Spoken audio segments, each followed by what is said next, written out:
আমাদের ছোট, ছোট গল্পগুলো যখন তোমাদের মনের গভীরে ছুঁয়ে যায়, তখন আমাদের গল্প তৈরির চেষ্টাটা সার্থক মনে হয়। তোমাদের ভালোবাসা, তোমাদের একটা ছোট্ট সাবস্ক্রাইব আমাদের জন্য একটা বড় আশীর্বাদ।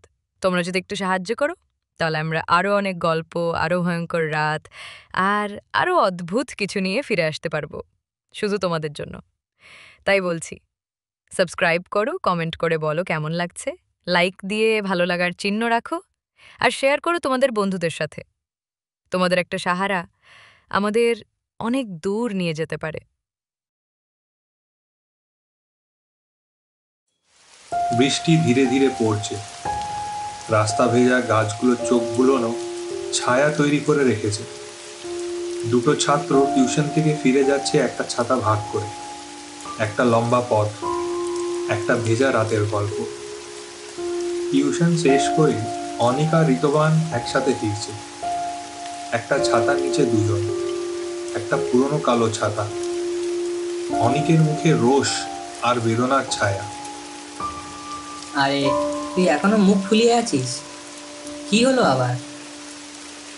বাবা বকেছিল আজকে, খালি পরীক্ষা, রেজাল্ট, কিছুই ভালো করতে পারি না নাকি আমি। বাবারা তো সবসময় অমনিই হয়, বকে বকেই ভালোবাসে। বুঝিস না তুই, আমার সাথে ওদের কোনো দায়িত্ব থাকলেও ভালোবাসাটা বোধহয় নাই। তুই অত কিছু ভাবিস না, দেখিস কালকে কাকু রেজাল্ট পেয়ে আবার আদর করবে। এবার একটু তাড়াতাড়ি চল, অনেকটা পথ হাঁটতে হবে যে।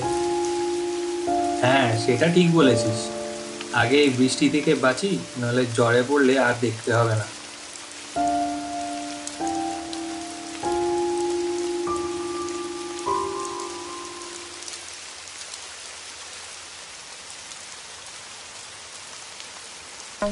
বিতবান হাঁটতে হাঁটতে কেউ যে ওদের দুজনের পিছনে হাঁটছে সেটার শব্দ পায়।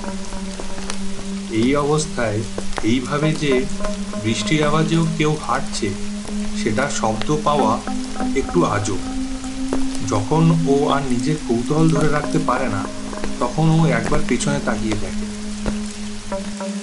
কিন্তু এ কি, ওদের পেছনে তো কেউ নাই, নাই ও কাউকে দেখতে পায়। এই দেখে অনেক জিজ্ঞাসা করে, কি হলো? হঠাৎ করে পেছনে দাঁড়িয়ে কি দেখছিস? না, কিছু না। মনে হলো কেউ পেছনে আসছে, তাই একবার দেখলাম।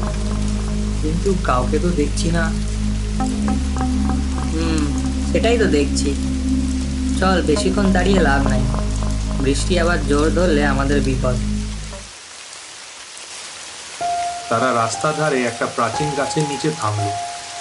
বৃষ্টি এখন জোর হয়ে উঠেছে। ছাতার কোণা থেকে জল টপ টপ করে পড়ছে। একটু দাঁড়াই, ছাতাটা ভেঙে গেলে জমির মধ্যে ফেলে দিতে হবে।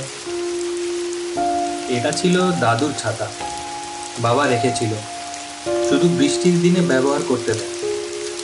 দেখি তো, বাবার ছাতা নিয়ে তুই বুকে রোষ নিয়ে বেরিয়েছিস। তক্ষুনি দূরের একটি গাছের কাছে কিছু একটা নড়ল, একটি ছায়া।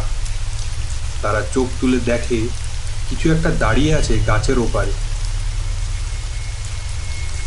অনিক, ওইদিকে তাকাবি না, একটা মানুষ দাঁড়িয়ে আছে মনে হচ্ছে।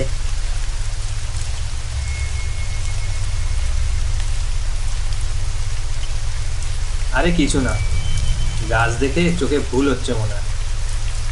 কিন্তু ছায়াটা এখন ধীরে ধীরে সামনের দিকে আসছে। বৃষ্টির জলের ওপর একটু একটু আত্মপ্রকাশ। ছায়াটা একদম তাদের সামনে এসে দাঁড়িয়ে গেল।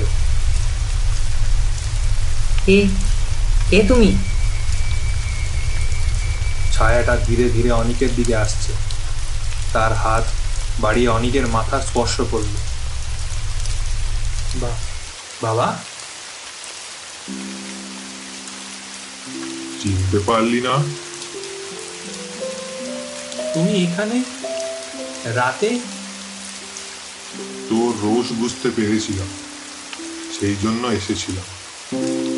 বাবা তো, তাই একবার দেখতে ইচ্ছা করলো। কেন এটা বলছো? তোর চোখে ছায়া দেখলাম, মনের উপর বোঝা। বাবা মানে একটা ছায়া যে সব সময় পিছনে থাকে। কি বলছেন আপনি? তোর বন্ধু ভালো, এর খেয়াল রাখিস। আর বড় হলে বুঝবি, প্রচন্ড রোষের মধ্যে যেটা থাকে তার নাম ভালোবাসা। ছাতার জল ঝরছে। অনিকের বুকে একটা অসীম ভয়। তার ঘরে এসে দেখে লোক জমে আছে, কেউ কিচ্ছু বলছে না। অনিক, তোর বাবা একটু আগে হার্ট অ্যাটাক হয়ে চলে গেলেন। ছাতা হাত থেকে পড়ে যায়। বৃষ্টি আর চোখের জল এক হয়ে যায়। অনেক রোষ রেখেছিল, কিন্তু সেটা যে শেষ রোষ ছিল সেটা সে বোঝে না। আমাদের যে মা বাবারা থাকেন, তাদের রোষের মধ্যে লুকিয়ে থাকে অনেক ভালোবাসা, অনেক চিন্তা, অনেক রক্ষা। তারা আমাদের ছায়ার মতো থাকেন, ছাতা ধরে রাখেন বৃষ্টির মধ্যে। যখন চোখ বুজি তারা থাকেন, চোখ খুলে দেখি তারা চলে গেছেন। বাবা মার রূপেই থাকে ভগবান।